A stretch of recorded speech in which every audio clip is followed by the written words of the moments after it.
¿sí? Es menos común en los afrocaribeños y hay un riesgo 9 veces mayor en gemelos, lo que quiere decir que tiene un trasfondo genético importante, ¿no?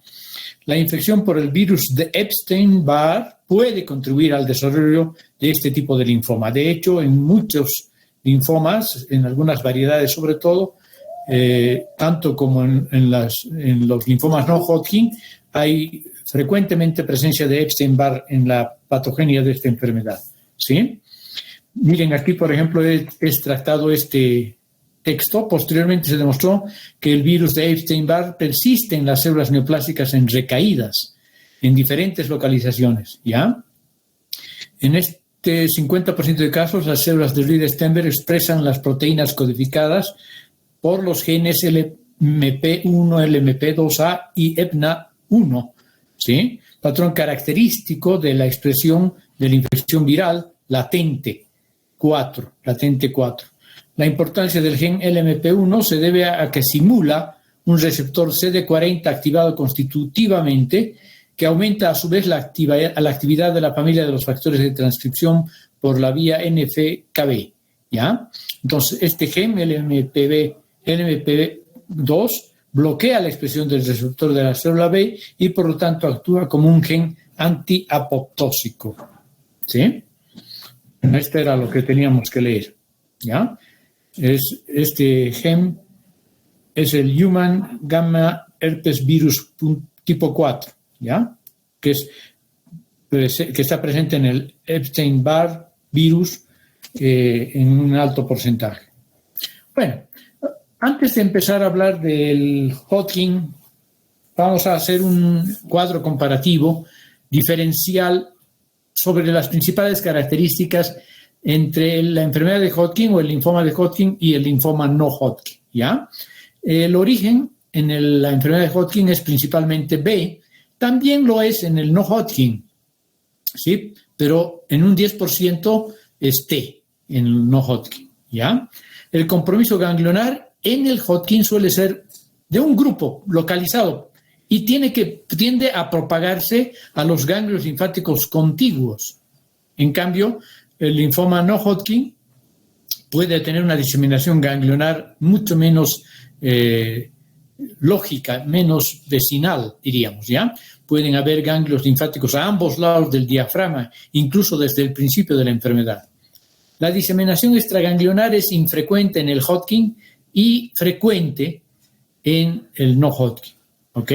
Hasta en el 30% de los linfomas no Hodgkin hay compromiso primario del tracto digestivo, por ejemplo, sobre todo el estómago, o de otros órganos como la tiroides, el pulmón, en fin, ¿no? Pueden aparecer en muchos órganos, los no Hodgkin, sobre todo. Los Hodgkin, en cambio, el que aparezcan en un otro órgano que no sean los ganglios linfáticos, eso es infrecuente. El compromiso medular de la médula ósea es infrecuente en el Hodgkin y en algunos tipos de linfomas no Hodgkin, sobre todo los que tienen un curso indolente, larvado, lentamente progresivo, es frecuente, ¿ya? Los síntomas constitucionales son frecuentes en ambos casos, sobre todo si es que hay un avance significativo de la enfermedad, ¿no?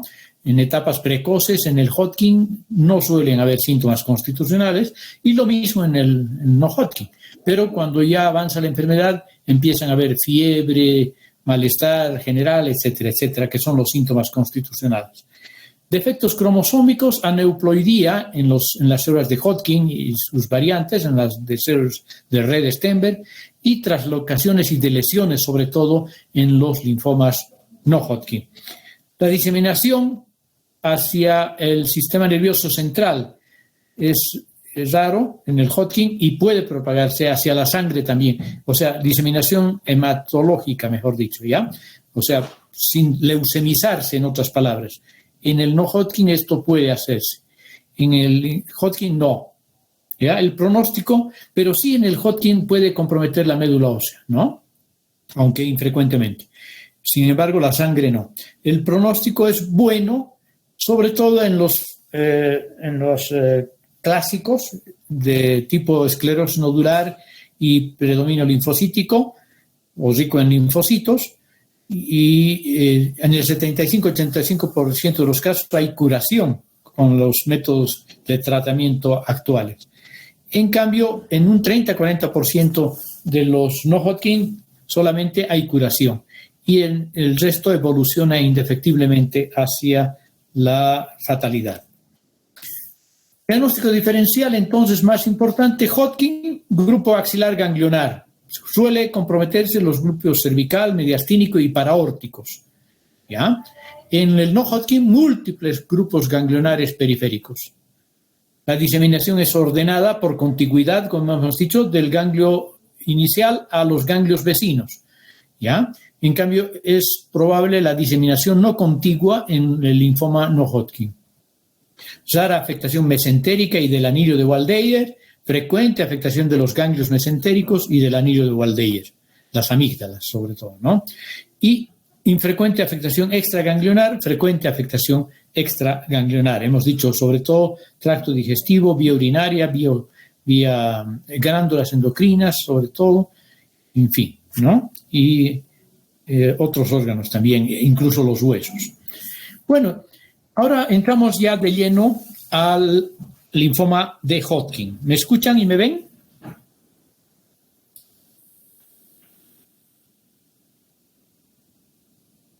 ¿Aló? ¿Me escuchan y me ven? Sí, doctor, se me escucha. Gracias, mil. Proliferación neoplásica de células gigantes, neoplásicas dispersas en un fondo predominantemente reactivo. ¿Ya? Eso es lo característico. ¿Y cuáles son estas células neoplásicas bastante grandes? Son las denominadas células de Reed-Stenberg y sus variantes. Aquí hay varias variantes que vamos a ir viendo, ¿no?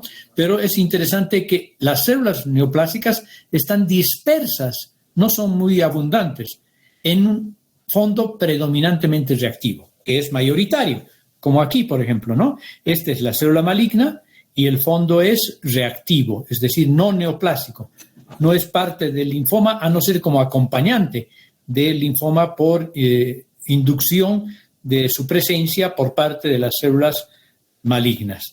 En este caso, de la célula de Reed-Stenberg, que como ustedes ven es una célula grande, gigante, binucleada, con unos nucleolos prominentes, acidófilos, que recuerdan los ojos de la lechuza. ¿Sí? ¿Qué célula es esta célula de Reed-Stenberg en realidad? Se ha tardado bastante tiempo en descubrir que se trata de una célula B germinal o postgerminal, aunque carece de muchos marcadores de las células B, ¿ya? Típicamente no marca como las células B clásicas CD21, CD20, CD19, ¿no? Es negativo para esos marcadores, excepto en la variedad de Hodgkin no clásico, que vamos a ver, ¿ya? La imagen macroscópica característica es esta: un ganglio linfático o un pequeño conglomerado, depende el tiempo de diagnóstico, ¿no? Pero al principio es un pequeño conglomerado o solo está afectado un ganglio linfático y tiene a la superficie de corte esta naturaleza medio nodular, sobre todo en la variedad de esclerosis nodular, justamente, ¿no? Entonces se ve que está comprometiendo casi todo el ganglio, ha sido reemplazado por la proliferación neoplásica de estas células de Hodgkin más sus acompañantes reactivas, ¿sí? Esta es la imagen histológica clásica. Está la célula de Stenberg binucleada con nucleolos prominentes y el fondo reactivo, en donde podemos encontrar sobre todo linfocitos, algunos macrófagos, plasmocitos, eosinófilos, neutrófilos, sobre todo esos, ¿ya? Son células reactivas acompañantes. Podemos encontrar también algunas celulitas con nucleolo más grande y podría corresponder a una variante de células de Hodgkin, ¿sí? Pero esta es la clásica de Reed-Stenberg. Y esa es la imagen. Cuando un poco avance el proceso patológico, vemos un conglomerado gigante ya, con compromiso de múltiples ganglios que se van fusionando, comprometidos por la enfermedad, por el linfoma de Hodgkin, ¿sí? Y miren, ustedes tienen todos ese aspecto de papa cocida o de carne de pescado, típico de las neoplasias y también de los linfomas, que no escapan a esta característica macroscópica, ¿no? Aquí tenemos entonces tejido adiposo y un conglomerado ganglionar. Si quieren pueden contar los ganglios, 1, 2, 3, 4, 5, muchos ganglios, ¿ya? Bueno, ¿cuál es el inmunofenotipo con el que vamos a diagnosticar la presencia prácticamente característica de estas células en un contexto de sospecha de un linfoma de Hodgkin. ¿Sí? Tenemos el inmunofenotipo similar en las células de Rede-Sternberg clásicas, en las células mononucleares y también en la variedad de células de Hodgkin lacunares, ¿ya? Las células de Rede-Sternberg clásicas son estas binucleadas que acabamos de ver. Las mononucleares son con un solo núcleo, pero con un nucleolo prominente y un citoplasma relativamente abundante, no tan abundante como el de las células de Rede-Sternberg clásicas, y las lacunares con un clásico halo perinuclear, ¿no? Un halo claro perinuclear que parece que estuvieran las células alojadas en una laguna, por eso se llaman lacunares, ¿ya? Y el inmunofenotipo de las células de Rede-Sternberg clásicas y todas estas, mononucleares y lacunares, es que, primero, que ¿carecen de qué? De los marcadores clásicos de las células B y de las células T.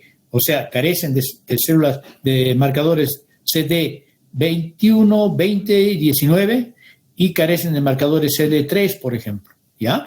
Que es el marcador más universal para las células T. En cambio, expresan estos dos marcadores, sobre todo CD30, ¿ya? CD15, CD30. Mejor si expresan los dos, estamos más seguros de que se trata de una variedad clásica de células de Rede-Sternberg o de Hodgkin. Las células L y H suelen ser positivas para marcadores PAN-B y, en cambio, negativas para los marcadores clásicos del linfoma de Hodgkin, de las células de Rede-Sternberg y sus variantes, ¿no? Entonces, estas células L y H, linfocítica e histiocítica, o en palomita de maíz también se llaman, son pertenecientes a un grupo de linfoma de Hodgkin que se llama no clásico, ¿ok? El predominio linfocitario nodular, si quieren. Ahorita vamos a ver justamente esto, la clasificación. Entre los linfomas de células entre los linfomas de Hodgkin clásicos están estos 4 grupos, ¿ya? El más frecuente es el de tipo esclerosis nodular, donde están justamente las células lacunares, ¿ya? Que corresponden al 65, incluso al 75%. Aló, buenas tardes.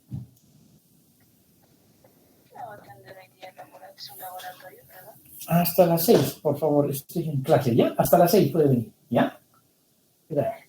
Un gusto, hasta luego. He contestado, perdón, porque, como les dije, a veces se corta la internet y tenía que contestar.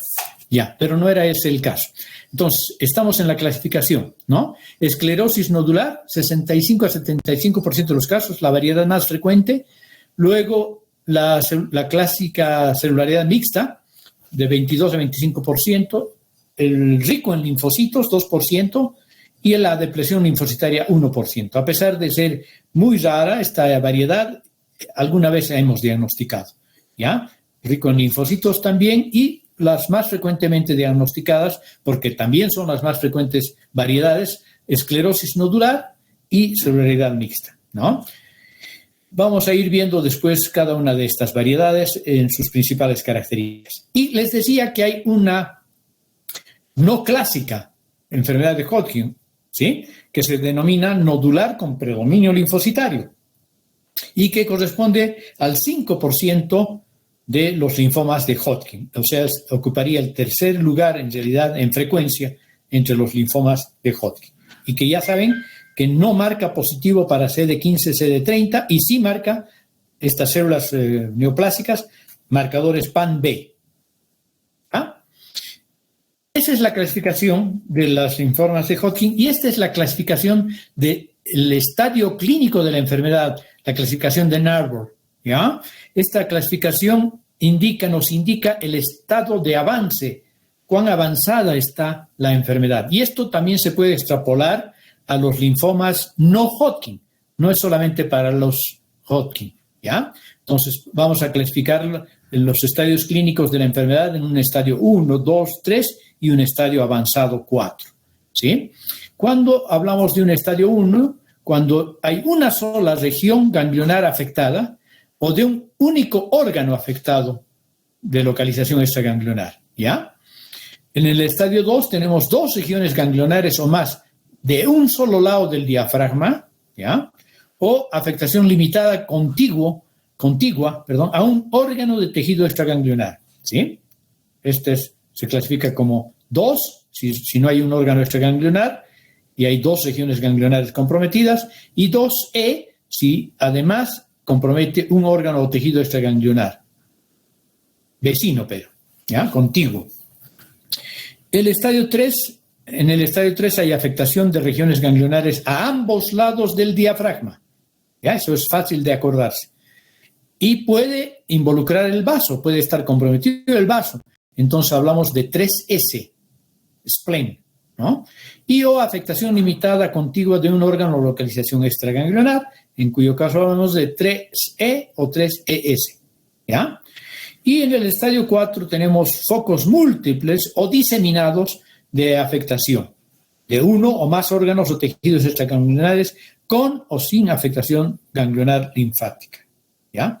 A todos estos estadios clínicos se les puede agregar A o B, ¿ya? En la clasificación. A, cuando no hay síntomas generales, y B, cuando hay presencia de síntomas generales o constitucionales, como fiebre, malestar general, pérdida de peso, etc. ¿Ya? Bueno, ahora hablemos de cada una de las variedades en sus principales características. Empecemos con la enfermedad de Hodgkin nodular predominio linfocitario. Esta es la variedad no clásica del linfoma de Hodgkin. Estamos empezando por lo no clásico, para que tomen en cuenta, ¿sí? Constituye, como en el cuadro que ya vimos, el 5% de los Hodgkin, más afectación de varones mayores de 35 años, menores de 35 años más bien, adenopatías cervicales o axilares aisladas, es donde se presenta con mayor frecuencia, y un pronóstico clínico global excelente. Pueden haber, sin embargo, recaídas crónicas y muchos linfomas, incluido este que estamos estudiando, pueden transformarse en un linfoma, fíjense qué interesante, no Hodgkin, un linfoma no Hodgkin de células B grandes y que tiene un pronóstico reservado ya, ¿no? O sea, empeora su pronóstico. Si el pronóstico global es excelente en esta variedad de linfoma, cuando se transforma en un linfoma no Hodgkin de células grandes, B, entonces el pronóstico empeora significativamente, ¿ya? ¿Y qué es lo que vamos a ver en un ganglio afectado por esta enfermedad? Primero que nada, hay un borramiento arquitectural, ¿sí? Ya no se reconoce la corteza, la médula, la zona paracortical del ganglio linfático. Hay un borramiento arquitectural por una proliferación de linfocitos, macrófagos benignos y células de Redi-Steinberg de tipo LIH, o sea, linfocítico e histiocítico. Células en palomitas de maíz también, que expresan CD20 y no CD15 ni CD30, ¿ya? Además de CD20, que es la clásica expresión de los linfocitos B, pueden expresar CD45 y antígeno de membrana epitelial, ¿ya? Las células clásicas y otras variantes son difíciles de encontrar. Lo que vamos a encontrar son estas variedades de células, LIH. Y el fondo, una población celular heterogénea, pero sobre todo linfocitos, ¿ya? Pero pueden haber también eosinófilos, neutrófilos y células plasmáticas dispersas, muy escasas o ausentes. Necrosis y fibrosis no se ven, ¿ok? Y ese es el aspecto general del linfoma predominio linfocitario nodular, ¿no? Que es la variedad no clásica de enfermedad de Hodgkin o de linfoma de Hodgkin. Ven, aquí hay estas células en palomita de maíz, le hacen recuerdo un poquito al popcorn, ¿sí? Los núcleos sobre todo, dispersas en un medio linfoide predominantemente linfocítico, de ahí que esta variedad se llama predominio linfocitario, ¿no? Pero reconociendo a estas células que marcan CD20, EMA positivo y CD45, entonces estamos diagnosticando esta enfermedad. No es nada fácil diagnosticarla, porque las células no es como en esta curiosa diapositiva, en donde hay 3 células casi muy cercanas y es relativamente fácil de pensar en esta enfermedad. A veces es difícil, ¿no? Así está, aquí está otra vez, miren ustedes, aquí tenemos una célula, pero no hay el núcleo, no podríamos estar seguros de qué es eso. Aquí está el núcleo, y esta es la célula de red de Stenberg linfocítica e histiocytica, tal vez esta también, y hay un fondo predominantemente linfocitario, linfocitos monótonos, pequeños, bien diferenciados. Algunas células plasmáticas podríamos encontrar, ahorita no se me ocurre mirar alguna de ellas, y algunos eosinófilos que también en este campo no los observan. Algunos macrófagos pueden haber, ¿no? Tal vez sea este un macrófago. Y así es como se ve, entonces, una pérdida arquitectural. Y puede haber, se llama pausicelular, cuando eventualmente estas células marcan CD15, ¿ya? Que no deberían marcar, pero a veces marcan algunas celulitas CD15 y entonces se habla de un linfoma de Hodgkin predominio linfocitario, CD15 pausicelular. La otra variedad, que es la más frecuente, es la esclerosis nodular. 65 a 75% de los casos, más frecuente en mujeres, ¿no? Adolescentes, mujeres adolescentes y adultos jóvenes, sobre todo, adenopatías cervicales, supraclaviculares, y no es infrecuente encontrar adenopatías mediastínicas en esta variedad de esclerosis nodular, ¿ya? El pronóstico también es excelente, globalmente hablando, y aquí lo que morfológicamente se caracteriza es la presencia de células lacunares. Las células clásicas y otras variantes son raras, pero podemos encontrarlas. Las más frecuentes son las células lacunares, y una característica fundamental de donde viene también su nombre, esclerosis nodular, es la presencia de bandas de colágeno que forman nódulos circunscritos, mal circunscritos, yo diría, ¿ya? Entonces, ese le da un aspecto nodular a este tipo de linfoma, ¿ya? Entonces, hablamos de la variedad esclerosis nodular. Si hay esta esclerosis, estas bandas de colágeno, y hay células lacunares, casi tenemos asegurado el diagnóstico. Y en ese fondo reactivo, vamos a ver células T pequeñas, eosinófilos, células plasmáticas y macrófagos, ¿no? O sea, una heterogénea población reactiva. Además, si hacemos marcadores para encontrar virus de Epstein-Barr, las vamos a observar en estas variedades de células de red de Stenberg, en las células lacunares, en un alto porcentaje. Y aquí están las células lacunares, ¿no? En medio de un mundo reactivo, en un ganglio que ha perdido también su arquitectura, ¿ya? En este acercamiento vemos estas características, el fondo, las células de red de Stenberg lacunares, ¿no? La variedad lacunar. Aquí tienen un acercamiento de estas células lacunares en un fondo linfocítico, plasmocítico, ¿no? Y aquí, viendo con menor aumento, podemos ver justamente estas bandas de colágeno que van formando nódulos, ¿no? Algunos completos, otros incompletos.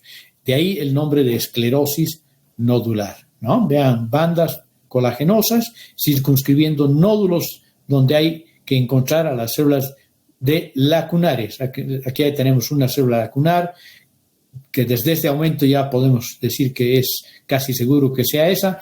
Aquí podría ser esta y esta, ¿no? Pero es esta, seguro. Entonces tenemos unas células. Miren aquí las bandas de colágeno gruesas y alinizadas, circunscribiendo nódulos donde están la proliferación linfoide reactiva con presencia de las células lacunares que no se ven muy clásicas aquí en este aumento, ¿ya? Aquí tenemos otra, las bandas, las células del fondo, y no hay una clásica para mostrarles, una célula lacunar clásica. Otra variedad del linfoma de Hodgkin es la variedad celularidad mixta. Es la segunda en frecuencia, ya dijimos, 22 a 25% de los casos, más frecuente en varones, virus de Epstein-Barr detectados hasta en el 70% de los casos en las células de red Stenberg o Hodgkin en esta variedad de celularidad mixta. La edad suele ser más avanzada, no se presenta tanto en jóvenes adultos o en mujeres adolescentes. Un estadio avanzado al diagnóstico puede haber, ¿ya? En general, la esclerosis nodular y el predominio linfocítico los diagnosticamos en un estadio 1 o 2 de Ann Arbor, mientras que la celularidad mixta y la depresión linfocitaria las encontramos en un estadio 3, sobre todo, y la de depresión linfocitaria en un estadio 4 de la enfermedad, ¿no? Síntomas B, fiebre y pérdida de peso, con frecuencia están presentes, puesto que hay un mayor avance de la enfermedad al diagnóstico, y las adenopatías que con mayor frecuencia se afectan son las de los ganglios cervicales, supraclaviculares y mediastínicas también. El pronóstico global, a pesar de que es menos bueno que los otros, sigue siendo bueno, ¿ya? Entonces, hablábamos de la arquitectura bosada, hablábamos de la presencia de células de Stenberg clásicas. En esta variedad celular mixta es donde más frecuentemente vamos a ver la clásica célula de Stenberg binucleada con nucleolos prominentes en ojos de búho. Pero también vamos a ver células mononucleares que también tienen nucleolos prominentes acidófilos, ¿no? Y el fondo es muy parecido en todas las enfermedades. Infiltrado celular heterogéneo, linfocitos, eosinófilos, células plasmáticas y macrófagos. Pero en este caso, más importante, no más frecuente. Hay muchos linfocitos, pero también hay, más que en las otras variedades, un número significativo de eosinófilos y células plasmáticas. De ahí su nombre, justamente, ¿no? Celularidad mixta viene de ese nombre, de la presencia de linfocitos, eosinófilos, células plasmáticas, ¿no? En el fondo, ¿de acuerdo? Bien, y aquí tienen la típica imagen de las células de Stenberg y una celularidad mixta. Hay también célula mononuclear, aquí tenemos células mononucleares, y tenemos muchos eosinófilos, como les dije, ¿no? Además de los linfocitos y las células plasmáticas. Esta es una imagen clásica de un linfoma de Hodgkin tipo celularidad mixta, ¿ya? Recuerden entonces. Aquí tenemos otra imagen, más bonita todavía. Tenemos la célula de red de Stenberg clásica, la célula mononuclear de Hodgkin, y el fondo heterogéneo, donde hay linfocitos, muchos eosinófilos, vean. Células plasmáticas también habría que ver con más calma, pero hay destacada presencia de eosinófilos. De ahí el nombre de celularidad mixta, ¿sí? Luego tenemos la variedad de depresión linfocitaria. Es rara, 1% solamente de las enfermedades de Hodgkin.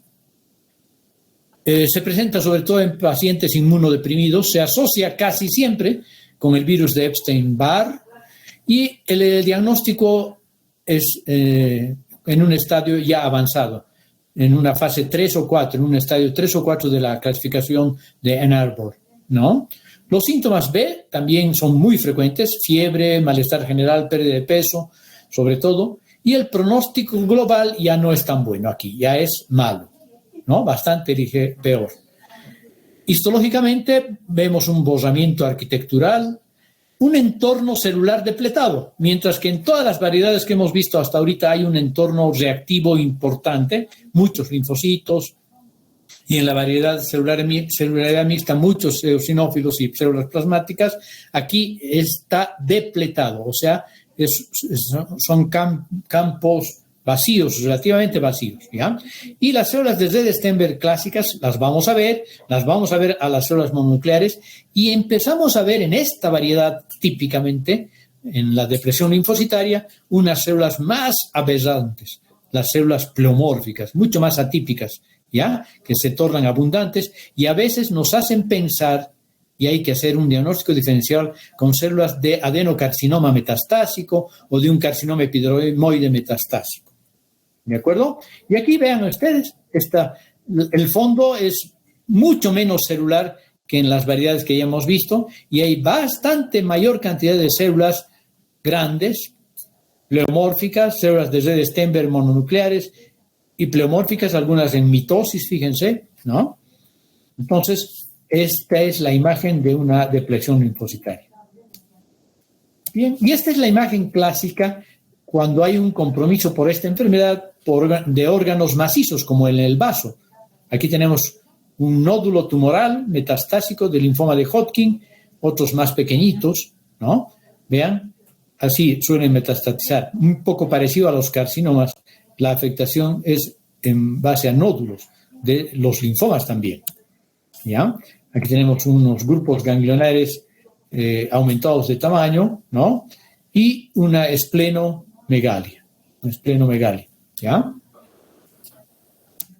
Bueno, con eso terminaría la clase de hoy del linfoma de Hodgkin y nos veríamos la próxima semana, el miércoles, con un tema un poco más complejo, más abundante, más largo también, un tema de la enfermedad, ya no del linfoma de Hodgkin, sino del linfoma no Hodgkin, ¿no? Que es un linfoma mucho más heterogéneo. Bueno, ¿siguen escuchando?